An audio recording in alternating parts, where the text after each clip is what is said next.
पाकिस्तान तहरीक इंसाफ इस वक्त सख्त मुश्किलात का शिकार है। इंट्रा पार्टी इलेक्शन कलअदम करार दिए जा चुके हैं। बल्ले का निशान हासिल करने के लिए दोबारा इंतखाबात कराना जरूरी है। चेयरमैन पीटीआई की पोजीशन भी खतरे में है क्योंकि इलेक्शन कमीशन कल एक ऐसी दरखास्त की समाअत करने जा रहा है जो चेयरमैन पीटीआई के मुस्तकबिल का फैसला करेगी। खालिद महमूद खान ने चेयरमैन तहरीक इंसाफ को पार्टी ओहदे से हटाने की दरखास्त दी थी, जिसमें तोशाखाना केस में सजा की बुनियाद पर चेयरमैन पीटीआई को ओहदे से हटाने का मुतालबा किया गया है। अब कल चीफ इलेक्शन कमिश्नर की सरबराही में 5 रुकनी बेंच इस केस की समाअत करेगा और फैसला करेगा ये चेयरमैन पीटीआई पार्टी ओहदे पर रह सकेंगे या नहीं। दूसरी जानिब बानी रहनुमा तहरीक इंसाफ अकबर एस बाबर का भी ये मानना है कि तहरीक इंसाफ का इंतखाबी निशान बल्ला इस वक्त खतरे में है, बल्कि बतौर सियासी जमात तहरीक इंसाफ के इलेक्शन लड़ने पर पाबंदी भी लग सकती है। वो खुद कुछ मकामी और कुछ ओवरसीज रहनुमाओं के साथ इस वक्त मैदान में मौजूद हैं जो तहरीक इंसाफ को लेवल प्लेइंग फील्ड दिलाने और पार्टी में अपना खोया हुआ मकाम दोबारा हासिल करने के लिए जतन कर रहे हैं। उनके इस मकसद में कुछ पुराने रहनुमा जिन्हें पार्टी से निकाला गया था, जिसमें सईदुल्लाह खान न्याजी, कमांडर रजा हुसैन शाह, महमूद खान, यूसुफ अली, बिलाल राना, ख्वाजा इम्तियाज़ और फौजिया कसूरी वगैरह इस मिशन में अकबर एस बाबर के साथ हैं।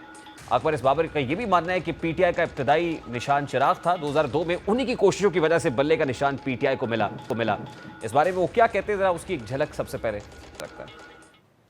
1997 में जो हमारा इलेक्शन सिंबल था वो चिराग था। जब 2002 के इलेक्शन आए उस वक्त हमने फिर ये फैसला किया कि पाकिस्तान तहरीक इंसाफ का जो ज्यादा मौजू इलेक्शन सिंबल बनता है वो बल्ला है। अगस्त 2002 में ये दरख्वास्त पाकिस्तान तहरीक इंसाफ की तरफ से मैंने ही जमा कराई थी इलेक्शन कमीशन में, जिसके नतीजे में फिर बल्ले का निशान मिला था। आज ये बल्ले का निशान जो है खतरे में है, इसीलिए मैं अब ये मुहिम करने चला हूँ, वर्करों में आगाही पैदा करूँ।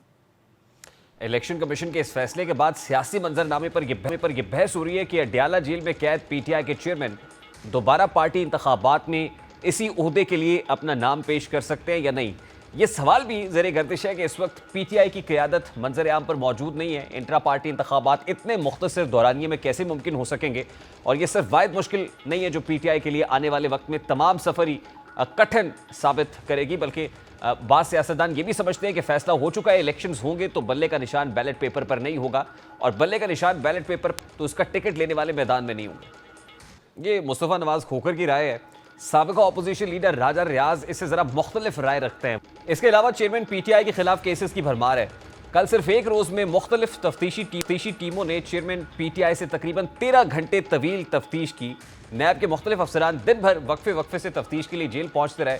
नैब के तफ्तीशी अफसर असिस्टेंट डायरेक्टर मोहसिन अली खान इतवार के सुबह 9:30 बजे अडयाला जेल पहुंचे। इसके बाद सुबह 11:30 पर डिप्टी डायरेक्टर मियां उमर नदीम और assistant director Mohammad Waqas jail पहुंचे और तफ्तीश में हिस्सा लिया। फिर शाम 4:30 बजे नैब के एक और assistant director Uzair Ahmed central jail Adiala पहुंचे और तफ्तीशी टीम के साथ मिलकर तफ्तीश की। इसके बाद रात 9 बजे नैब के assistant director Abdur Rahman Tayyab central jail Adiala पहुंचे और तफ्तीशी टीम को ज्वाइन किया। कल चेयरमैन पीटीआई को जुडिशल कॉम्प्लेक्स में पेश करने के अहकामात दिए गए हैं, लेकिन खदशात है कि चेयरमैन पीटीआई को कल भी अदालत पेश नहीं किया जाएगा। अडयाला जेल के बाहर सिक्योरिटी की सूरत हाल भी कशीदा है, क्योंकि आज जब बुशरा बीबी जेल में 190 million pound Al-Qadir university case की समाअत के लिए पहुंची तो दर्जन भर अफराद ने उनको देखते ही काला जादू नामंजूर के नारे मुबैना तौर पर लगाए। उनकी गाड़ी को रोका गया। कुछ मनाजिर हैं जो देखे जा सकते हैं कि वो जा रही थी तो चंद लोग उनकी गाड़ी को हिसार में लिए हुए थे, रोकने की कोशिश कर रहे थे, मजामत कर रहे थे और फिर नारे भी बुलंद किए जा रहे थे। पुलिस साहब, अगर वो विजुअल्स आपके पास है तो वो विजुअल्स भी प्ले करें, जिससे दिखाई देता है कि कल जो जुडिशल कॉम्प्लेक्स में चेयरमैन पीटीआई की पेशी है वो भी जो है वो मुश्किल का शिकार हो सकती है। ज़ाहिर है इसको जवाब बनाया जा सकता है कि सिक्योरिटी सूरत हाल ठीक नहीं है। बार क्या फिर तमाम तर मामला पर बात करेंगे। इस वक्त बानी रहनुमा अकबर एस बाबर साहब ने भी ज्वाइन किया है। अस्सलाम वालेकुम अकबर साहब, बहुत बहुत शुक्रिया आपके वक्त के लिए। सर, सबसे पहले तो बड़ा सादा सा सवाल है, ये बल्ले का निशान बैलेट पेपर पर देख रहे हैं आप? वालेकुम अस्सलाम, बिस्मिल्लाहिर्रहमानिर्रहीम। बहुत बहुत शुक्रिया, आपने दोबारा अपने प्रोग्राम में मदऊ किया। जो इस वक्त हालात हैं तो ख़तरे में नज़र आ रहा है बल्ले के निशान। ना सिर्फ ख़तरे में बल्कि पाकिस्तान तहरीक इंसाफ का एक जमात के तौर पे इलेक्शन में हिस्सा लेना जो है उस हवाले से भी शकूक उठ रहे हैं। और बेसिकली ये आप और मैं प्रोग्रामों में इन मामलात की निशानदही करते रहे हैं। ये एक खुदकुश सियासत का नतीजा है, और जब आप वो सियासत करते हैं तो न सिर्फ अपने आप को तबाह करते हैं बल्कि आस पास यानी जो माशरा होता है उसको भी बहुत नुकसान पहुंचाते हैं। और लोग ये कहते हैं कि जी पॉपुलर हैं, बड़े पॉपुलर हैं, ये एक आम मिथ सी बनी हुई है। मेरा ये कहना है कि आपको पाकिस्तान के माशरे को इस पॉपुलैरिटी से क्या मिला?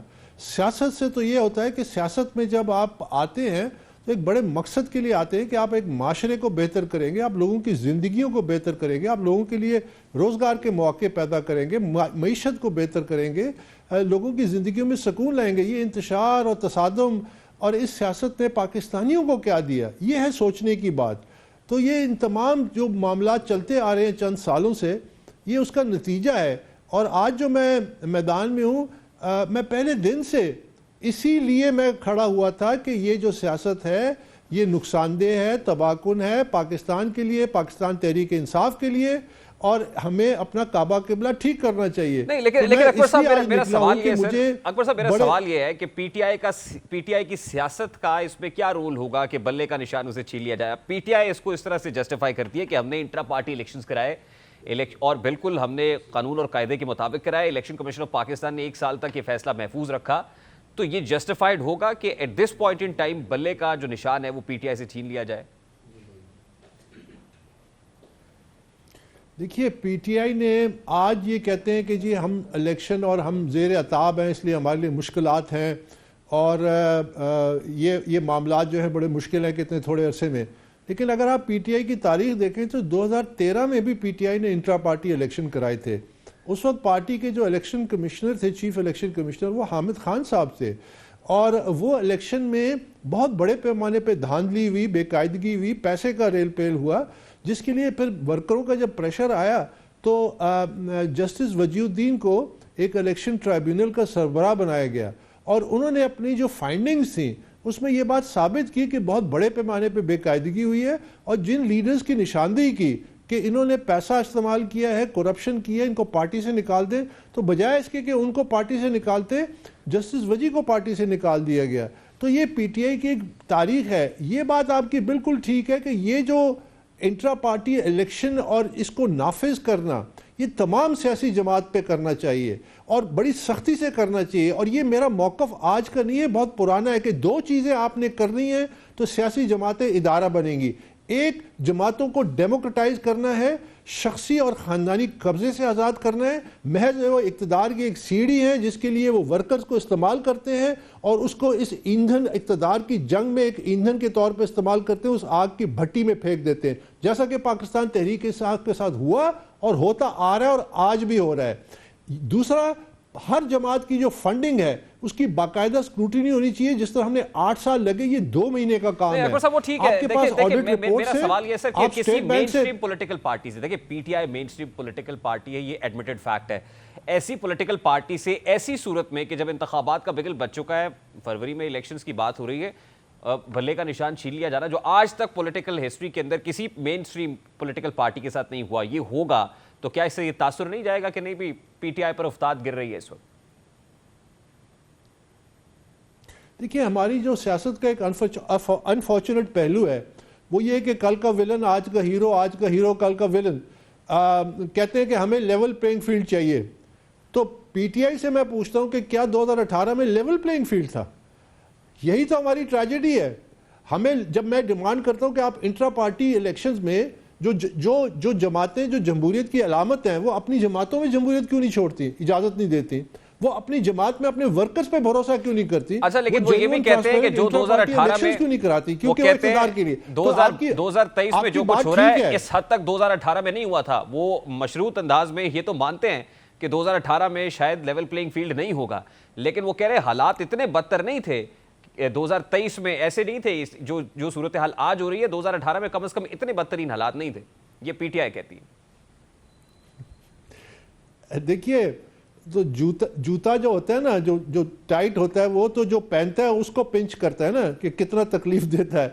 तो उस वक्त के जो लोग गुजरे उस माहौल से, ये तो आप उनसे पूछें कि उनके साथ कितनी ज्यादती हुई और किस वो मुश्किलात से गुजरे। आज जो गुजर रहे हैं, तो ये कहना, देखें, 2 wrongs don't make a right। इसीलिए तो मैं कहता हूं पाकिस्तान की सियासत में एक फ्रेश बिगिनिंग की जरूरत है।